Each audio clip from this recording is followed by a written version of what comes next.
don't know about this angle, guys. Good morning, happy Saturday. I've been off for the last couple of days, living my best life, sleeping in, chilling, doing whatever I feel like, but today I am back to work. It's just after 6 in the morning. My sign-on is at 6:30 and I'm just gathering myself towards myself because I am flying a double Cape Town. I'm flying a 4-leg. Some of you guys asked me to explain what's a 4-leg, what's a double something. So basically today we're doing a double Cape Town. So we are flying from Johannesburg to Cape Town, turning right around, coming back to Joburg, turning around again, going back to Cape Town, and again turning around from Cape Town and coming back to Joburg, and that'll be the end of the day. The schedule allocates us about 30 minutes for a turnaround. So what we do is when we land in Cape Town, the fuel truck comes and it connects to the aircraft and we start refueling. The passengers disembark and they go on their merry way. The baggage handlers will remove their baggage and then bring the next flight's checked in baggage and start loading that in the back. And the pilots do their shutdown procedures and then checks for the following flight, and they reprogram the aircraft for the following flight and do the flight plans and all that fun stuff.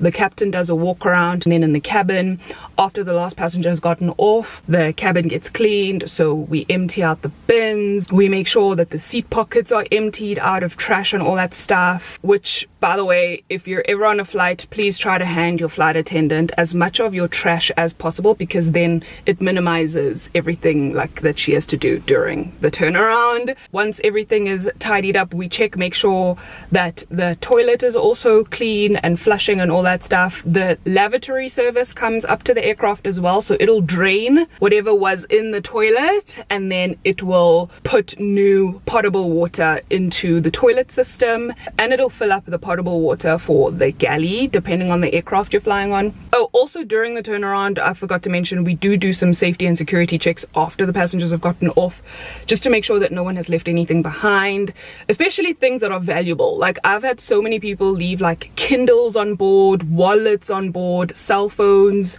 iPad, what are they called? The iPods, what are they called? Oh my gosh, what do iPhone people, you know, the iPhone people's earpods, is that the word?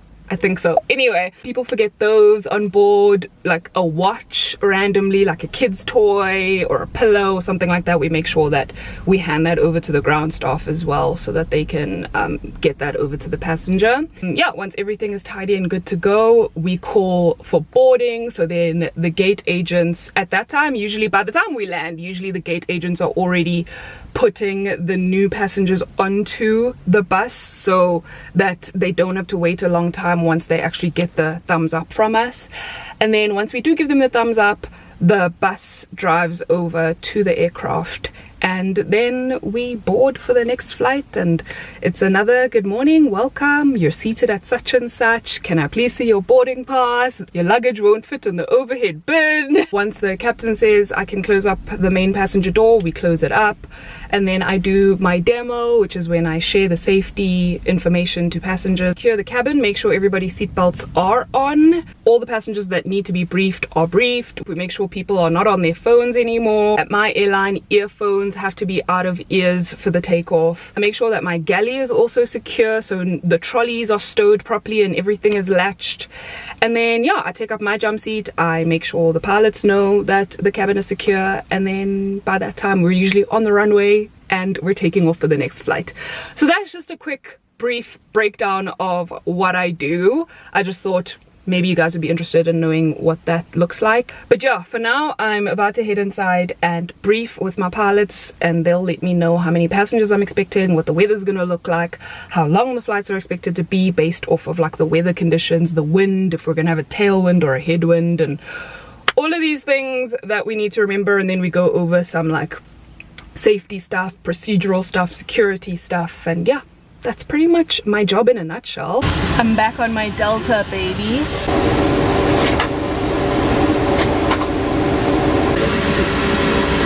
We're on the CRJ 100. It's gonna take us about an hour 50 minutes to get to Cape Town and back. Yeah, our flying time the whole day is pretty much about an hour 50 each way.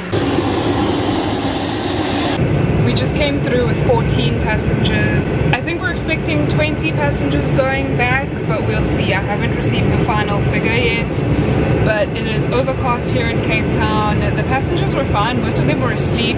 There was one guy that had to race right at the end. We had to wait a couple of extra minutes for him because he said his rental car had broken down on the N1 and then he had to get a new car, and he was this close to missing his flight. But luckily we were able to wait for him and he arrived in time, and we still took off, like literally in the air at exactly 8 a.m, which was our estimated takeoff time. So I love it when we're on time. Right now it is 9 minutes past 10. We only need to take off out of Cape Town at 11:45.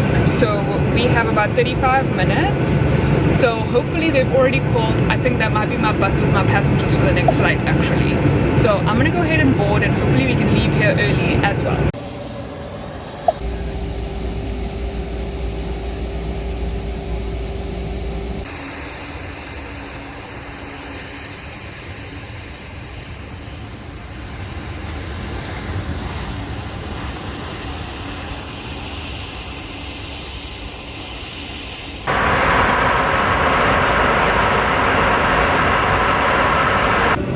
Still pretty disgusting weather in Cape Town, and it's freezing cold. I had 47 Germans on this last flight, and all the wine is finished. It's just finished. It's finished. We're supposed to take off at 4:30 going back to Joburg for the last leg, expecting 17 passengers. I'm pretty sure we've called for boarding quite a while back actually, because we landed a few minutes early. Although in Joburg they made us wait quite a while before they brought the passengers. We could have been like 20 minutes early, but then we ended up exactly on time, which is not great when you know that you could have been early, you know. But anyway, hopefully the passengers, I think that's them now, so we can go get out of here, be nice and early.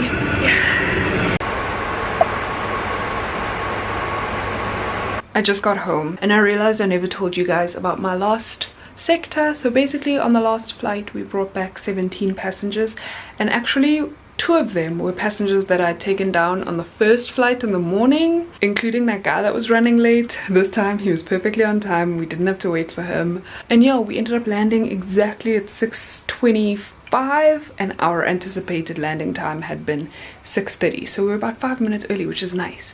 But it took us the whole 5 minutes to taxi over to the parking spot. But overall it was a relatively good day. I was very low energy though.